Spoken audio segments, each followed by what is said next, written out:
नमस्कार, मी निलेश जाधव, राहणार वाईलिंगी, एक सामाजिक कार्यकर्ता म्हणून काम करतो। आम्ही आज संपूर्ण वाईवासी इथं आपल्या पोलीस अधीक्षक ठाणेदार साहेब आपल्या साहेबांना आम्ही निवेदन देण्यासाठी आलेलो आहे। नामे प्रकाश हरसिंग पवार यांच्या नावाने आज आम्ही संपूर्ण वाईवासी याच्यासाठी आलेलो आहे, कारण की आम्ही संपूर्ण वाईवासी त्याच्या खोट्या गुन्ह्याने खंडणी मागतो।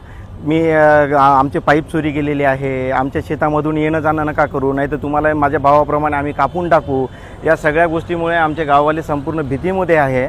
यामुळे आम्ही सगळे गाववासी इथे निवेदन पोलीस अधीक्षक साहेबांना देण्यात आलेलं आहे आणि या सगळ्या गोष्टीमुळे संपूर्ण गाववासी आपले ग्रासलेले आहे की खोट्या गुन्ह्यामध्ये लटकवायचं, माझे पाईप चोरी गेले, माझे सोयाबीनचे बॅग चोरी गेले। आमच्या सगळ्यांचं म्हणणं एकच आहे की त्याच्यावर कडक ते कडक कारवाई करण्यात यावं, म्हणून आज आम्ही पोलीस अधीक्षक साहेब यांना आम्ही निवेदन देण्यात आलेलो आहे। धन्यवाद।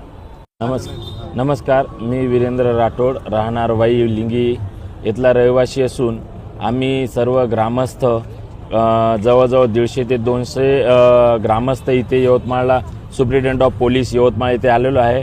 प्रकाश हरसिंग पवार यांच्या विरोधात निवेदन देण्याकरिता एकमेव या व्यक्तीमुळे संपूर्ण गावाला जर त्रास होत असेल तर निवेदन देणं हे बनतो आणि त्या एकट्या व्यक्तीमुळे संपूर्ण गावातील महिलांना विशेषतः फार त्रास आहे आणि त्याच्या भावाच्या धमकीमुळे तो संपूर्ण गावाला त्रासून काढलेला आहे।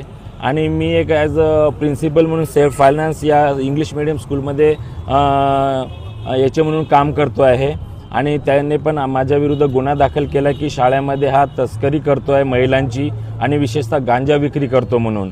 त्याकरिता मी पण इथे आलेलो आहे आणि त्याच्या विरोधात कठोर कारवाई व्हावी आणि सुप्रिटेंडेंट ऑफ पोलीस यांनी आम्हाला न्याय मिळवून द्यावा अशी आम्ही त्यांच्याकडे एक विनंती मागणी केलेली आहे आणि निवेदन दिलेले आहे। धन्यवाद।